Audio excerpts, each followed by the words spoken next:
أعوذ بالله من الشيطان الرجيم. بسم الله الرحمن الرحيم. الحمد لله والصلاة والسلام على أهلها.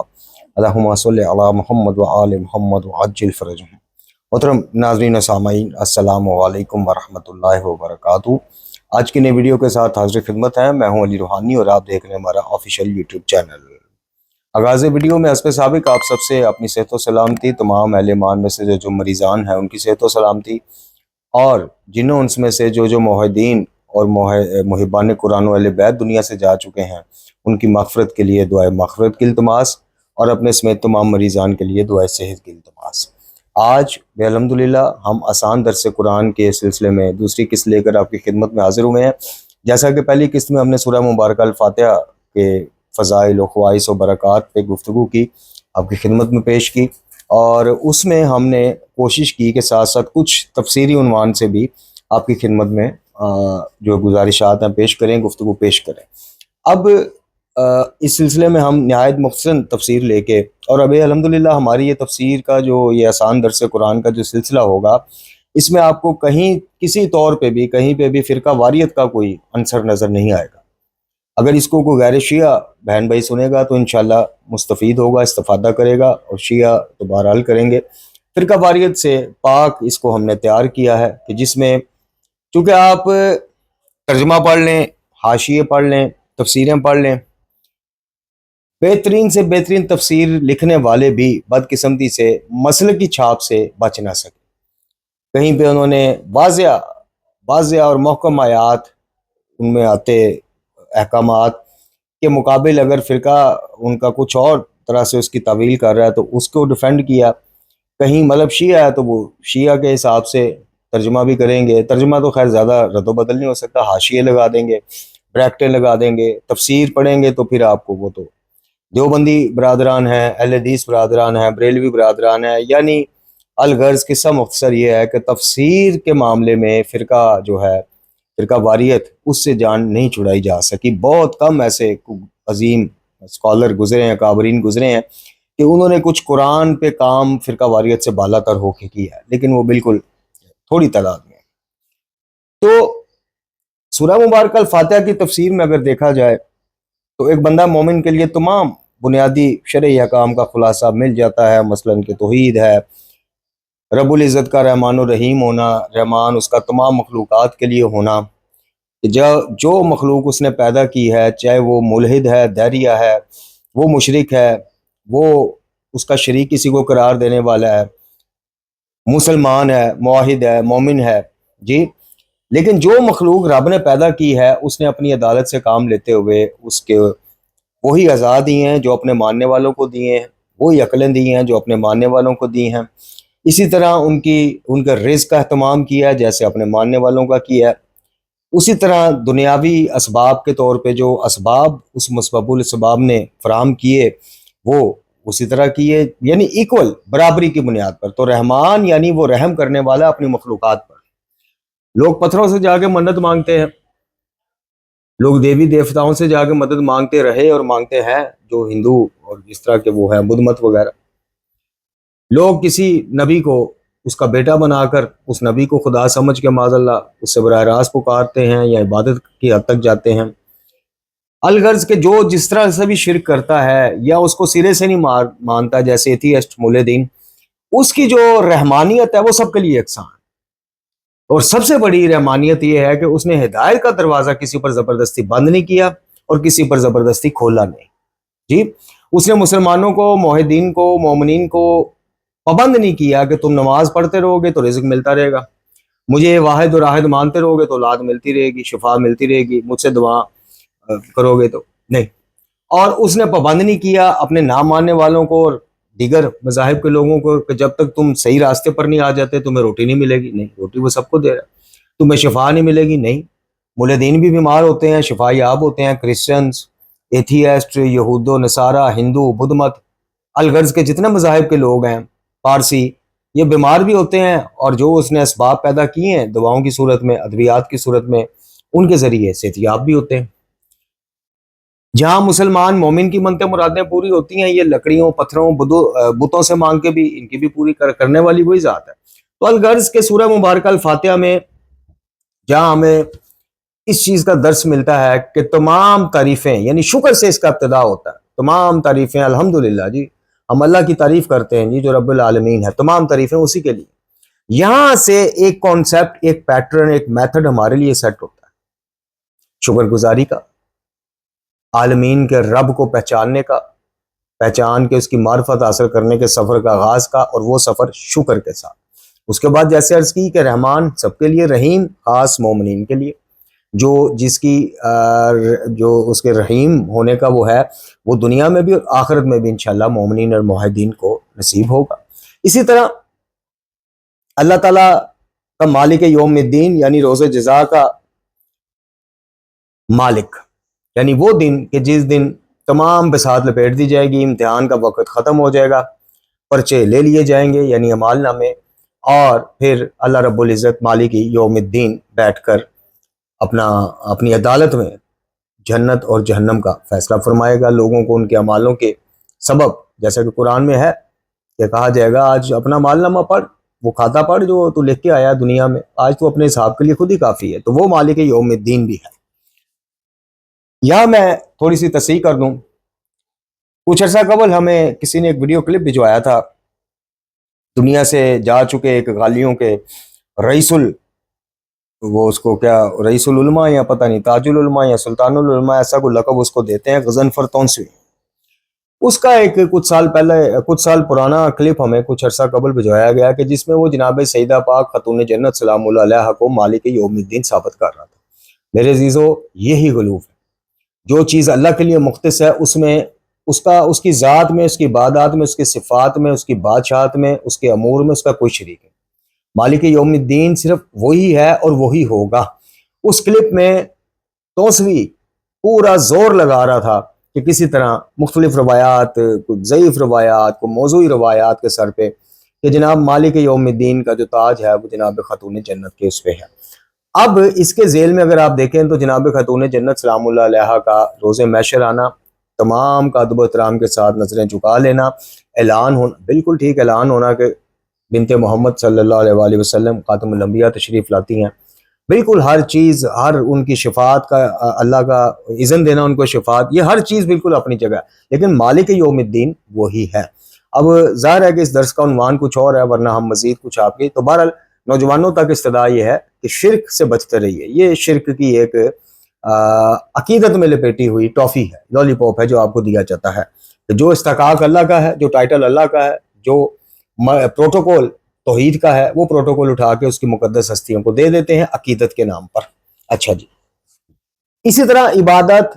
استعانت، صراط مستقیم یعنی شریعت مقدسہ کی طرف رہنمائی، گمراہی اور ضلالت کے راستے سے الگ رہنے کی دعا، انبیاء صالحین اور متقین کے راستے پر چلنے کی دعا، ان کی اطاعت اور پیروی کی، اور گمراہ اور غضب شدہ لوگوں جیسا انجام نہ ہونے کی دعا، اور ان کے راستے پر نہ چلنے کی دعا۔ الغرض اس سورہ مبارکہ میں ان تمام پہلوؤں کو ہم پر نہ صرف واضح کیا گیا بلکہ نماز پنجگانہ میں اس کو دہرانے کا حکم بھی دیا گیا اسی سورہ کو۔ کیوں؟ کہ وہ عہد نامہ کہ جو آدھا خالق سے تعلق رکھتا ہے، آدھا مخلوق کے، بقول ایک روایت، آدھا جیسے پچھلی ویڈیو میں بھی عرض کیا، آدھا اللہ سے الحمدللہ رب العالمین الرحمن الرحیم مالک یوم الدین ایاک نعبد و ایاک نستعین، اس کے بعد اہدنا الصراط المستقیم، مخلوق کی دعائیں شروع ہو جاتی ہیں کہ یا اللہ ہمیں صراط مستقیم کی راہ دکھا، رہنمائی فرما، صراط الذین انعمت علیہم، ان لوگوں کا راستہ جن پر تیری نعمتوں کا نزول ہوا۔ اور وہ سورہ مبارکہ نساء کی 69 نمبر آیت میں اللہ تعالیٰ نے بتا دیا کہ وہ لوگ کون ہیں، انبیاء ہیں، صدیقین ہیں، شہداء ہیں، صالحین ہیں، متقین ہیں۔ انبیاء اور انبیاء کے بعد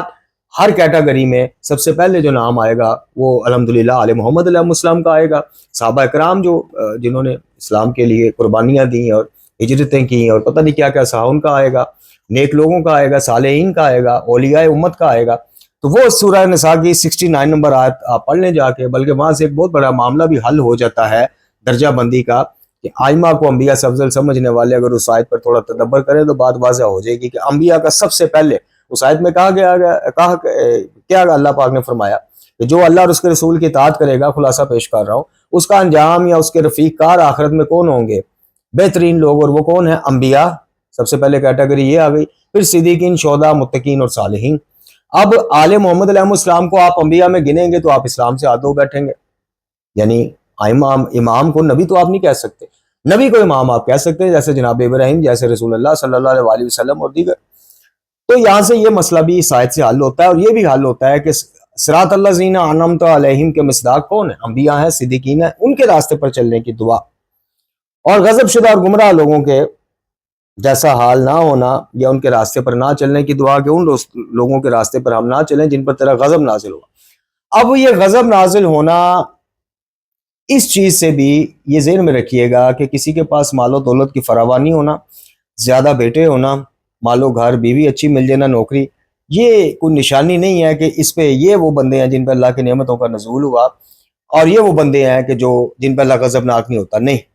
اسی قرآن میں دیگر مقامات پر کئی جگہ اللہ تعالیٰ نے کہا کہ یہ تمہاری، یعنی خلاصہ پیش کر رہا ہوں، تمہاری مال، اولاد، بیویاں، بیٹے، یہ فتنہ ہے، یہ آزمائش ہے۔ فتنہ مطلب آزمائش عربی میں۔ تو پھر کس طرح پتا چلے گا کہ کن کے اوپر اللہ کی نعمتوں کا نزول ہوا؟ وہ میں نے بتایا کہ انبیاء کے بعد صدیقین، شہداء، صالحین، متقین، ان کی سیرت پڑھی جائے، پھر دیکھا جائے کہ کون سا وہ طبقہ ہے جو ان کی سیرت کی نقالی کرنے کی، ان کی سیرت پر چلنے کی کم از کم کوشش کرتا ہے، اس طبقے کے ساتھ ہو لیجئے تو انشاءاللہ اللہ تعالیٰ خیر فرمائے گا۔ اور وہ طبقہ وہی ہے کہ جو قرآن، اہل بیت، سنت محمد صلی اللہ علیہ وسلم سے متمسک ہے۔ اب ایک اور تناظر سے اس کو دیکھیے کہ قرآن مجید فرقان حمید کی ابتدا اور ہر نماز کی ابتدا شکر سے ہو رہی ہے، ایک دعا سے ہو رہی ہے، اور یہ دعا شکر پر مبنی ہے کہ سب سے پہلا لفظ یہ الحمدللہ رب العالمین، تمام تعریف ہے اس کے لیے، شکر تیرا۔ اس کو اللہ تعالیٰ نے نماز کا حصہ بنایا۔ یہ اس بات کا بھی پیغام تھا کہ ایک بندہ اپنا اللہ کے ساتھ اپنے تعلقات کو مضبوط کرے۔ اگر اس کے مضمون کو دیکھا جائے تو شکر ہے۔ شکر کیا ہے؟ شکر کسی کے انعامات کی قدردانی ہوتی ہے۔ شکر کرنے والا ہی اصل میں مومن ہے، جو اپنے پروردگار کی ہر نعمت کا جو اس کے سامنے ہے، جن کو وہ جانتا ہے اور جن کو وہ نہیں جانتا، غائبانہ ہر نعمت کا شکر ادا۔ شکر کے مقابلے میں کیا آتا ہے؟ کفر، اور کفر سے لفظ کافر بنا ہے، اور اسی طرح سے شکر سے لفظ شاکر بنا ہے۔ شاکر کون ہے؟ جو مسلمان ہے، مومن ہے، موحد ہے۔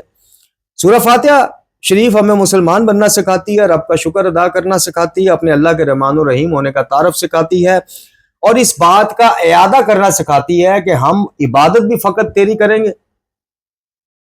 اور مدد بھی صرف تیری چاہیں گے۔ اب مدد کے معاملے میں یہاں پہ معاملہ ذرا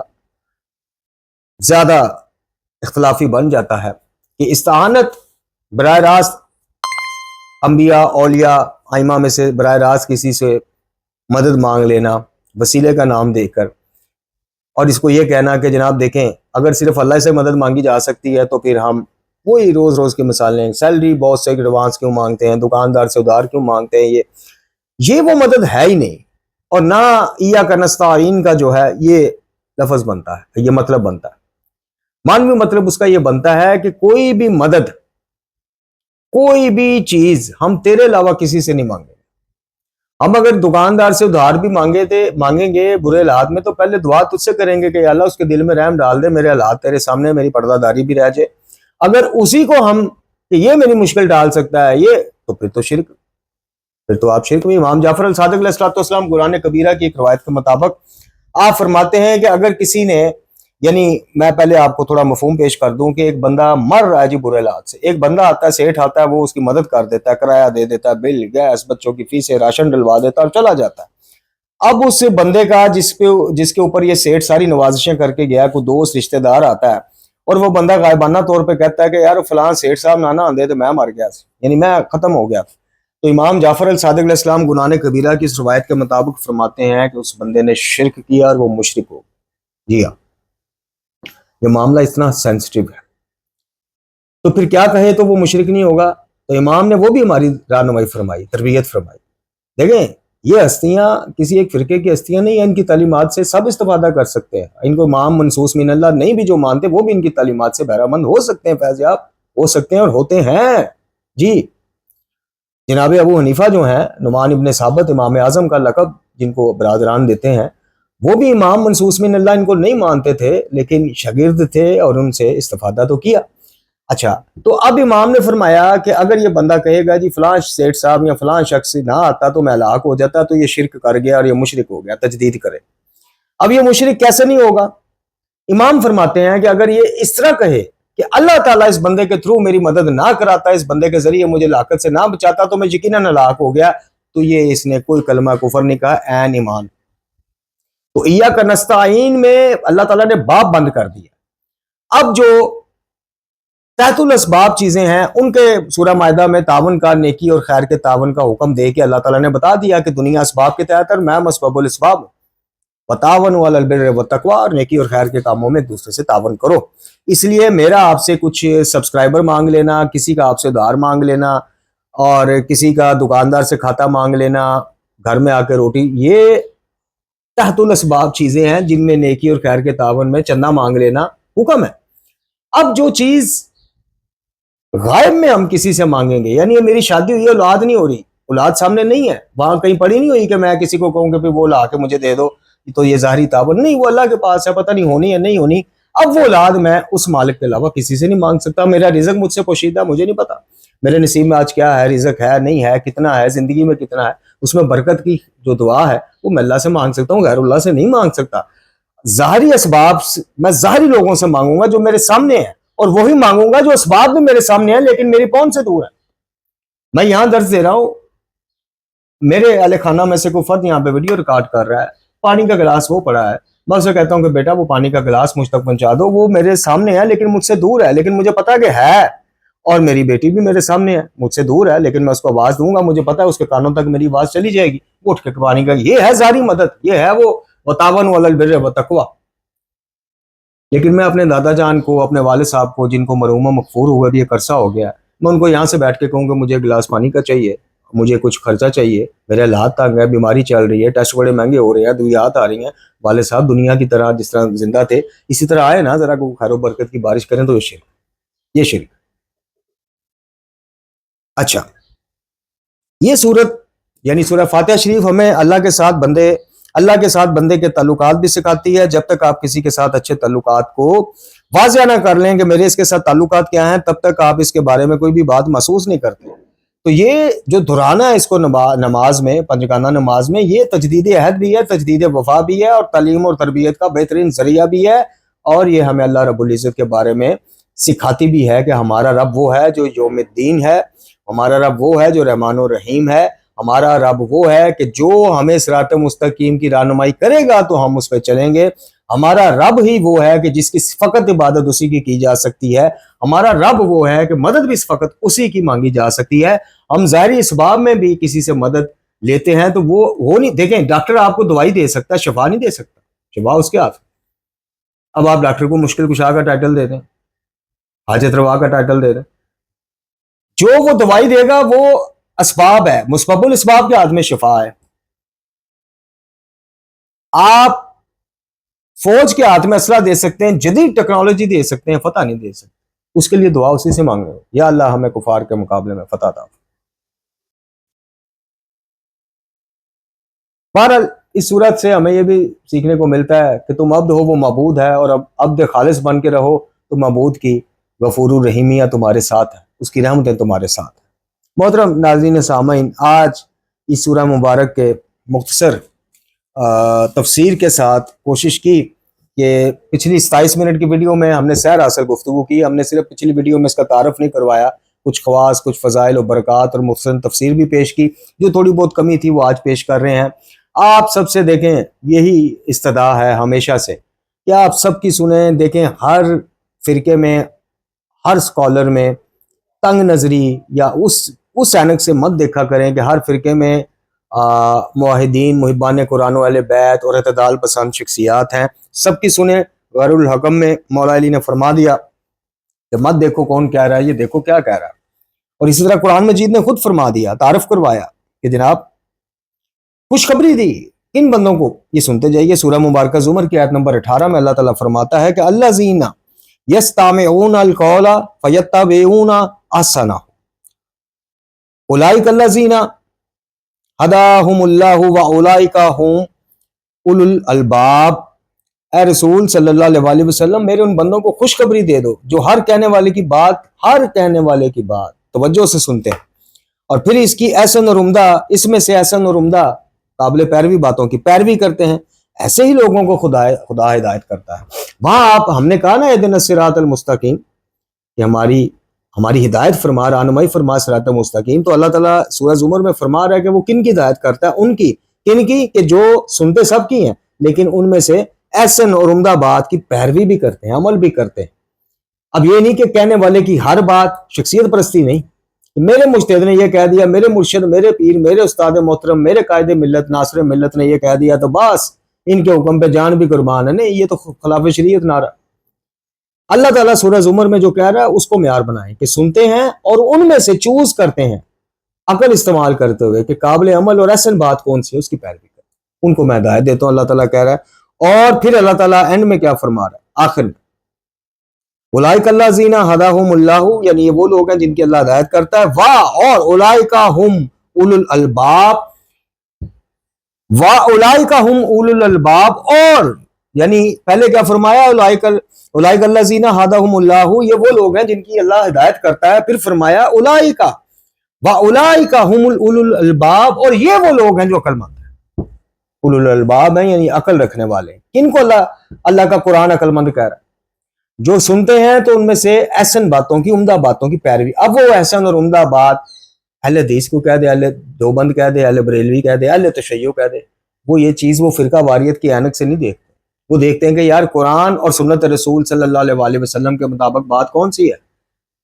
اہل بیت سے محبت سنت رسول ہے، اہل بیت کی اطاعت حکم رسول ہے، حکم قرآن۔ اطاعت کے بغیر دعویٰ محبت خالی، بالکل خالی، اور جس کا دعویٰ محبت خالی وہ کہلاتا ہے غالی۔ اللہ تعالیٰ ہمیں ہدایت کے رستوں پر چلنے کی توفیق عطا فرمائے اور اللہ تعالیٰ ہمیں قرآن سے جوڑے رکھے۔ انشاءاللہ یہ سلسلہ اسی طرح آسان اور بالکل سادہ فہم انداز اور طریقے کے ساتھ اپنے جیسے طالب علموں کے لیے۔ آخر میں آپ سب سے پھر دعا ہے کہ دیکھیے میرا ایک سٹی اینجیوگرافی دونوں ٹانگوں کا ہونا تھا،